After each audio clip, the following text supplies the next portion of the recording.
ملک میں ایک اور متحرک جماعت ہے جو عملی میدان میں مستقل اور مسلسل کام کرتی ہوئی چلی آ رہی ہے، جماعت اسلامی ہند۔ اس کے حلقہ کرناٹک گوا کے ان دونوں صوبوں کے امیر حلقہ محترم جناب ڈاکٹر سعد بیلگامی صاحب سے میں گزارش کروں گا کہ وہ اپنے خیالات کا اظہار فرمائیں۔ الحمدللہ رب العالمین والصلاة والسلام علی رسولہ الکریم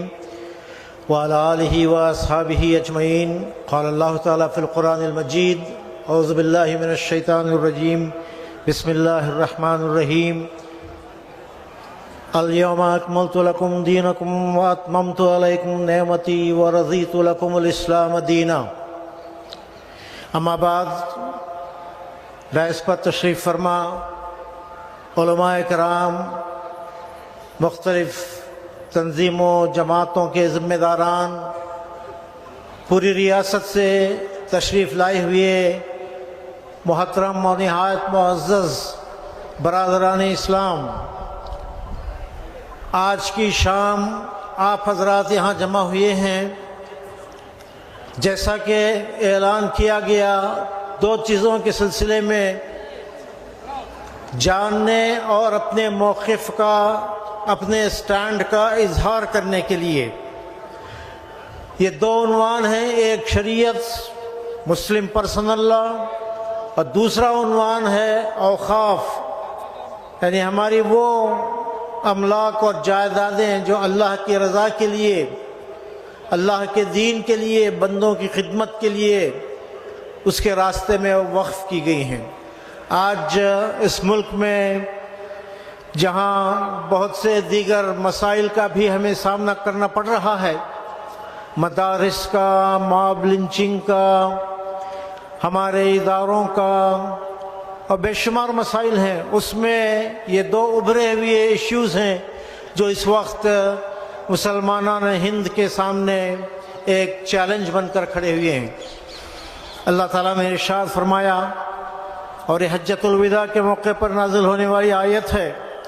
جس میں اس بات کا اعلان کیا گیا کہ الیوم اکملت لکم دینکم، آج کے دن میں نے تمہارے لیے تمہارے دین کو مکمل کیا، واتممت علیکم نعمتی، اور تم پر میری نعمت کو تمام کیا، ورضیت لکم الاسلام دینا، اور تمہارے لیے دین اسلام کو دین کے طور پر، ایک طریقے زندگی کے طور پر، ایک نظام حیات کے طور پر پسند کیا۔ آپ صلی اللہ علیہ وسلم کی 23 سالہ جدوجہد کے نتیجے میں اسلام پوری آن اور شان کے ساتھ اس دنیا میں قائم ہوا، اور یہ وہ الہی قانون ہے، وہ ڈیوائن لا ہے جو ہماری پوری زندگی میں ہماری رہنمائی کرتا ہے۔ افسوس کی بات ہے کہ اس ملک میں مسلم پرسنل لا کو، جو ہمارے آئلی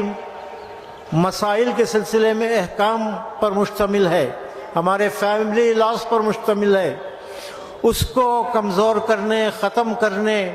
اور اس کی جگہ ایک یونیفارم سول کوڈ کے نام سے ایک انسانوں کا بنایا ہوا قانون یہاں لاگو کرنے کی، مسلمانوں پر اس کو پابند بنانے کی ایک مذموم سازش یہاں رچی جا رہی ہے۔ ہمارے لیے اللہ کا قانون بس ہے، اللہ کا بتایا ہوا قانون وہ شریعت ہے جو ہمارے لیے عزت کا، شرف کا،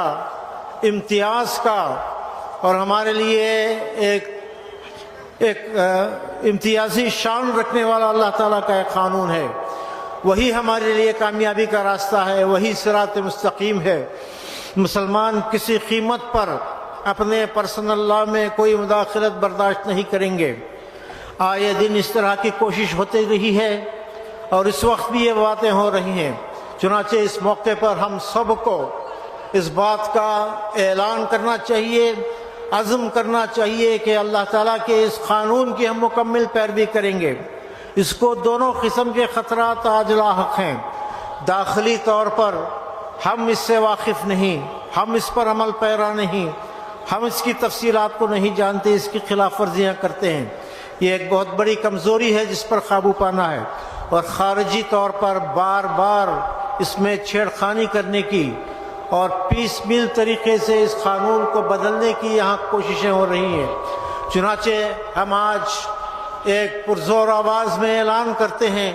کہ پرسنل لا کو ہم کسی قیمت پر اس میں کوئی مداخلت برداشت نہیں کریں گے۔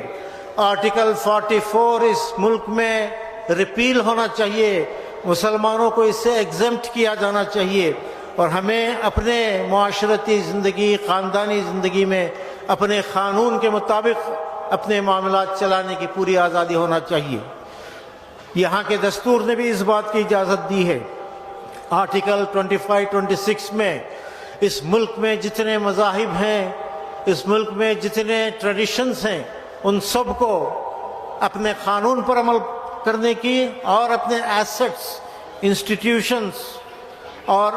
اسی میں اوقاف کا بھی ذکر کیا جا سکتا ہے، اس کو مینیج کرنے کی مکمل آزادی دی گئی ہے۔ چنانچہ ایک طرف پرسنل لا کی بات ہے تو دوسری طرف اوقاف کا وقف امینڈمنٹ بل جو اس وقت زیر بحث ہے، اس میں مسلمانوں کو اپنے اوقاف سے بے دخل کرنے کا، ہمارے مساجد، ہمارے عیدگاہیں،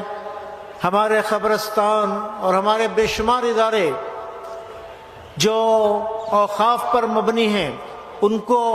غیر یقینی بنانے، مسلمانوں کو اس سے بے دخل کرنے، ان کو کمزور کرنے کی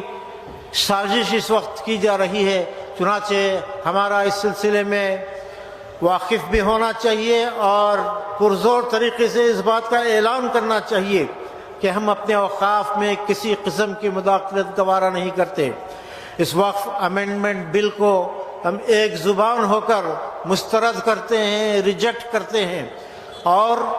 جو آزادی یہاں ہر دیگر مذاہب والوں کو حاصل ہے، اگر یہ ملک فی الواقع فریڈم پر، ایکویلٹی پر، جسٹس پر اور فریٹرنیٹی پر یقین رکھتا ہے، تو اس کا تقاضا ہے کہ اوقاف سے کوئی چھیڑ چھاڑ نہ کی جائے اور مسلمانوں کے اس حق کو تسلیم کیا جائے۔ ہم حکومت سے اس کا مطالبہ کرتے ہیں، اور یہ ٹھاٹے مارتا ہوا مجموعہ جو یہاں جمع ہے، اسی بات کے اعلان کے لیے، اپنی شریعت کے تحفظ کے لیے، اپنے اوقاف کے سیف گارڈ کرنے کے لیے ہم سب ایک جت ہو کر انشاءاللہ کام کریں گے۔ اللہ تعالی ہمارے شریعت کی حفاظت فرمائے، ہمارے اوقاف کی حفاظت فرمائے۔ وآخر دعوانا ان الحمدللہ رب العالمین۔